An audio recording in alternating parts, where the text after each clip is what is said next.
something that's always a big factor is for players to keep their cool in situations, and this game is no exception to that. As we go into game number 4, Super JJ versus Muzzy. Super JJ on his first step to turning the series around, but Muzzy's going to be on match point for 2 straight. Yeah, look, Muzzy's going to move back into. We just see the decks get actually reversed here. Yeah, Super JJ, you know, I think he understands exactly how powerful Druid is versus what people have been queuing up here in HPL. But Muzzy, you know, does he feel good in this scenario? He said that he thinks that Rogue doesn't perform as well as some people think it does against Druid. Yeah, there's got to be that thought in the back of your mind, you know, when you always talk about, oh, I like this matchup, I feel that it's favored for me, and then you have to play against it. You always got to be kind of worried just a little bit there. His hand is looking fantastic for dealing with this scenario, though. Blood Mage, such a good minion to couple with Backstab. You know, Zombie Chow, is this the minion you want to kill, though? Well, I mean, you can actually take your time killing it. You don't have to really, you know, do a lot. You can just backstab and then weapon it this turn if you want. I'm sorry, dagger it this turn if you want as well, and get the, you know, get the damage back. Or you just take, you know, you can just use this backstab as you said. There's a couple of different things you can do here, but getting the Blood Mage out, not a terrible thing here. But if Super JJ doesn't have any plays, you just gave him a good one here. Yeah, this is an awkward situation for Super JJ now that he's drawn this Shaded Axe Rammus.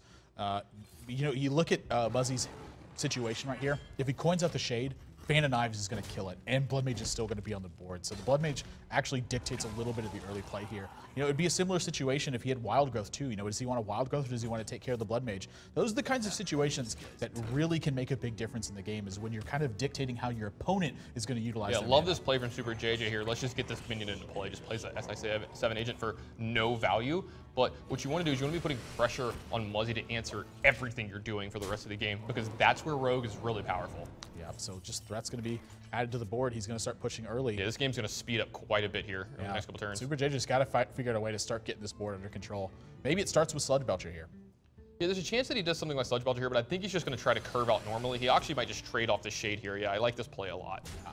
You know, honestly, trading off the Shade here is not his favorite play. But Muzzy didn't get any value from that SI7 agent other than the 3 points of damage to face. So not unhappy with it. With the way that his hand is panning out right now, he's got to get the board under pretty strict control and make sure that things don't snowball. If the situation snowballs, that's where Rogue wants to be. You know, it can take full advantage of the fact that it's got one small step ahead on the board. It looks like Muzzy's just going to play a Loatheb here, and I have to assume he's going to push for damage. Yeah, when he does that, he's trying to, you know, get super far ahead of JJ here this turn, and then try to, you know, snowball it from there. If Super JJ relies on the Sludge Belcher here, yeah, he's going to take a lot of damage here off the Sap. Sap is going to be a big hurt in his game plans, and he can even just throw SI7 agent behind this and keep putting on the heat. You know, Muzzy's added Dr. Boom to his hand. Yeah, it would be 11 damage this turn if he wants to do that. He's gonna play it very patiently though. Oh, he's gonna sap the Pilot Shredder. I actually really love this play too. The Pilot Shredder doesn't come down in a defensive position, and he takes care of the Sludge Belcher, and he's still got a 5-2 Loatheb on the board. So this can't just be ignored by Super JJ. Just gonna apply pressure, swing for the face, and he's feeling some heat right now. I mean, he's got Force of Natures and Savage Roars in his hand to clean up this board. But do you want to be cleaning up the board as Druid? That's not what you want to do. You want to be playing big threats and putting a lot of pressure on your opponents. No, you're exactly right, but sometimes you've got to do what you've got to do, and he's going to use this Force of Nature here to really clean up this board a lot. Yeah, he's going to actually use the Savage Roar as well. Yeah, so he's going to be taking some damage here too. And, you know, if he gets say a Doomsayer pops out of his Pilot Shredder, though, he gets 10 bonus damage. So you got to look at the bright side of things. And you can see, though, he's very tense in this match. Oh, that's... Sequencing's actually pretty important here if he wants to take out this Armor Smith. I don't actually know if he can be concerned with Muzzy's life total at the moment, though. I mean, he has to be concerned with his own. When he wins the game, it's not going to be a squeaker from here on out. He's going to have complete control. You know, there's a chance that he does do another Force of Nature Savage Roar later in the game to really push through. But if Muzzy gains something like 3 to 4 life, it's not the end of the world here. He's just going to have to try to live to get to that point, because his hand, not great at doing that. He's got one Piloted Shredder in his hand and a Wild Growth in his hand, but he is actually going to take care of this. Yeah, frankly, I agree with taking care of the Armor Smith. You know, we said it time and again, if you leave a minion on board for Rogue, it's a bad situation. Muzzy can't help but smile because he just saw that desperation turn from Super JJ, and he adds Dr. Boom to the board for a lot of pressure. Super JJ needs some massive draws right now. He has no way to take care of this Dr. Boom, and facing down 9, 10 damage from Dagger, and, you know, just an Eviscerate and a spell will kill him in this spot if he doesn't do something right now.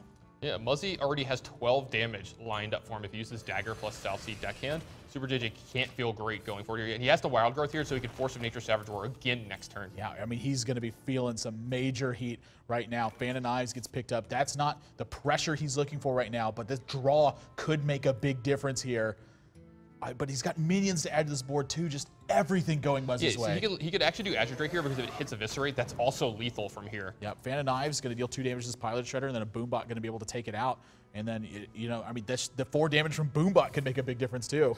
He's going to Dagger instead, though. Wants to use South Sea Deckhand and just push for as much pressure as he can. I mean, is he going to try to run his Boombots in this Pilot Shredder and win the game off the triggers from this?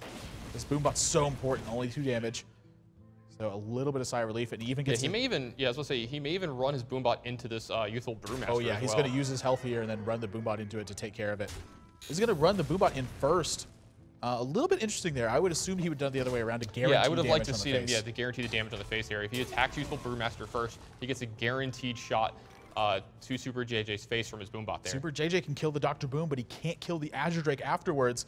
And if he kills the Azure Drake, that means he can, oh, I'm sorry, he can kill both of them. These are good. He has the Force Nature and Savage Roar to couple with it. So going to be able to answer what's going on the board here, but his Keeper of the Grove as his last minion afterwards. Yeah, this is why I would have liked to seen a little bit of different play from Muzzy Lester, not giving up South Sea Deckhand, because then it would, you know, be a charge minion they can use here, but again, he's going to be able to read. Yeah, just the Tinker Sharp Sword Oil is going to be more than enough. Muzzy's pressure is unanswered by Super JJ. He's fighting from behind the entire time, and Muzzy going to take this series 3-1. Yeah, a good turnaround here from Muzzy, winning his last 2 matches. Really needed this to turn his season around. Yeah, I mean, this really demonstrating the importance of pressure that's in every single match. I mean, Rogue wants to be that 1 step ahead. If you can take that away from them, they are the ones who find themselves fighting from behind. It forces them to have big turns with Blade Flurry if they want to climb back in the game. They don't always have that. In that game, Super JJ didn't have the answers to deal with the way that this Rogue was pressuring this game, and that's where Rogue wants to be. It doesn't want to have to draw Blade Flurry to be able to stay in the game. It's just a poor match showing for Super JJ as well. It felt like he was never in almost any of the games here in this match. Yeah, Muzzy taking full advantage of it, you know,